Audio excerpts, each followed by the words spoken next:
നമസ്കാരം, ചിത്രോദയം സ്നാപ് ന്യൂസിലേക്ക് സ്വാഗതം. കുവൈറ്റ് ദുരന്തത്തിൽ മരിച്ചവരുടെ എണ്ണം 50 കടന്നു.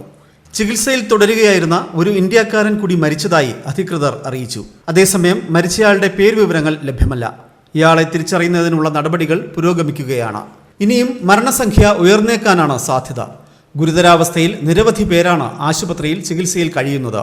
അതേസമയം മരിച്ച മലയാളികൾ ഉൾപ്പെടെയുള്ള ഇന്ത്യക്കാരുമായി വ്യോമസേന വിമാനം കൊച്ചിയിലേക്ക് പുറപ്പെട്ടു. രാവിലെ 10:30 വിമാനം നെടുമ്പാശ്ശേരി വിമാനത്താവളത്തിലെത്തുമെന്നാണ് വിവരം. മുഖ്യമന്ത്രി പിണറായി വിജയൻ, കേന്ദ്ര സഹമന്ത്രി സുരേഷ് ഗോപി, സംസ്ഥാന മന്ത്രിമാർ തുടങ്ങിയവർ മൃതദേഹങ്ങൾ ഏറ്റുവാങ്ങും. വിമാനത്താവളത്തിൽ പൊതുദർശനം ഉണ്ടാകില്ല. പെട്ടെന്ന് തന്നെ മൃതദേഹങ്ങൾ വീടുകളിൽ എത്തിക്കാനുള്ള നടപടികൾ സ്വീകരിക്കുമെന്ന് സർക്കാർ വൃത്തങ്ങൾ അറിയിച്ചു.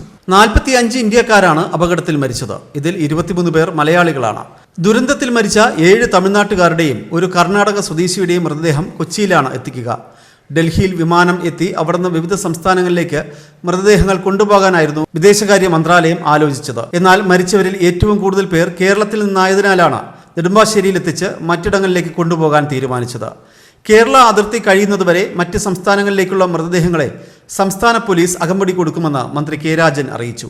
കുവൈറ്റ് ദുരന്തത്തിൽ മരണമടഞ്ഞവരുടെ മൃതദേഹം കേരളത്തിലെത്തിയാലുടൻ വിമാനത്താവളത്തിൽ നിന്ന് പ്രത്യേക ആംബുലൻസുകളിൽ വീടുകളിലേക്ക് കൊണ്ടുപോകുമെന്ന് മുഖ്യമന്ത്രിയുടെ ഓഫീസ് അറിയിച്ചു. ഇതിനാവശ്യമായ ക്രമീകരണങ്ങൾ അടിയന്തരമായി പൂർത്തിയാക്കാൻ മുഖ്യമന്ത്രി പിണറായി വിജയൻ നോർക്കയ്ക്ക് നിർദ്ദേശം നൽകിയിട്ടുണ്ട്. NBTC കമ്പനിയിലെ തൊഴിലാളികൾ താമസിച്ചിരുന്ന ഫ്ളാറ്റിലായിരുന്നു ബുധനാഴ്ച പുലർച്ചെ തീപിടുത്തമുണ്ടായത്. അപകടത്തിൽ ഇന്ത്യക്കാരും ഫിലിപ്പീൻ പൗരന്മാരുമാണ് മരിച്ചത്. പരിക്കേറ്റ 28ഓളം പേർ ആശുപത്രിയിൽ ചികിത്സയിൽ തുടരുകയാണ്. 5 മലയാളികൾ അപകടനില തരണം ചെയ്തതായി അധികൃതർ അറിയിച്ചു. അതിനിടെ സംഭവത്തിൽ 2 പേരെ കസ്റ്റഡിയിലെടുത്തതായി കുവൈറ്റ് വാർത്താ ഏജൻസി അറിയിച്ചു. ഒരു കുവൈറ്റ് പൗരനും ഒരു വിദേശ പൗരനുമാണ് റിമാൻഡിലായത്. കെട്ടിടത്തിൽ ചട്ടലംഘനം നടന്നതായി കണ്ടെത്തിയിരുന്നു. ഇതിന്റെ അടിസ്ഥാനത്തിലായിരുന്നു അറസ്റ്റ്. കുവൈത്തിലെ ലേബർ ക്യാമ്പിലുണ്ടായ തീപിടുത്തത്തിൽ മരിച്ച മലയാളികളുടെ മൃതദേഹങ്ങൾ ഇന്ന് നാട്ടിലെത്തിക്കും. രാവിലെ 8:30 നെടുമ്പാശ്ശേരി വിമാനത്താവളത്തിലാണ് മൃതദേഹങ്ങൾ വഹിച്ചുകൊണ്ടുള്ള വ്യോമസേനയുടെ വിമാനമെത്തുക. നെടുമ്പാശ്ശേരിയിൽ എത്തിക്കുന്ന മൃതദേഹം പ്രത്യേകം ക്രമീകരിച്ച ആംബുലൻസുകളിൽ സംസ്ഥാനത്തിന്റെ വിവിധ ഭാഗങ്ങളിലുള്ള മരിച്ചവരുടെ വീടുകളിൽ എത്തിക്കും. സംസ്ഥാന സർക്കാരിനെ പ്രതിനിധീകരിച്ച് മുഖ്യമന്ത്രി പിണറായി വിജയനും മന്ത്രിമാരും മൃതദേഹം ഏറ്റുവാങ്ങാൻ വിമാനത്താവളത്തിലെത്തും. മരണമടഞ്ഞവരുടെ മൃതദേഹം കേരളത്തിലെത്തിയാലുടൻ വിമാനത്താവളത്തിൽ നിന്ന് പ്രത്യേക ആംബുലൻസുകളിൽ വീടുകളിലേക്ക് കൊണ്ടുപോകാനുള്ള നടപടികൾ മുഖ്യമന്ത്രിയുടെ ഓഫീസ് ഇന്നലെ മുതൽ തന്നെ സ്വീകരിച്ചിരുന്നു.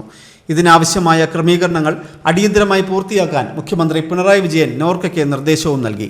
പ്രാദേശിക സമയം പുലർച്ചെ 1:15 മൃതദേഹങ്ങളും വഹിച്ചുകൊണ്ടുള്ള വിമാനം കുവൈത്തിൽ നിന്നും പുറപ്പെട്ടത്. കേന്ദ്ര വിദേശകാര്യ സഹമന്ത്രി കീർത്തിവർദ്ധൻ സിംഗും മറ്റ് ഉന്നത ഉദ്യോഗസ്ഥരും വിമാനത്തിലുണ്ട്.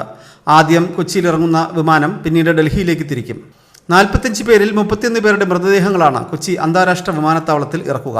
23 മലയാളികളുടെയും 7 തമിഴ്നാട് സ്വദേശികളുടെയും ഒരു കർണാടക സ്വദേശിയുടെയും മൃതദേഹങ്ങളാണ് കൊച്ചിയിലേക്ക് എത്തിക്കുന്നതെന്നാണ് അറിയിപ്പ്.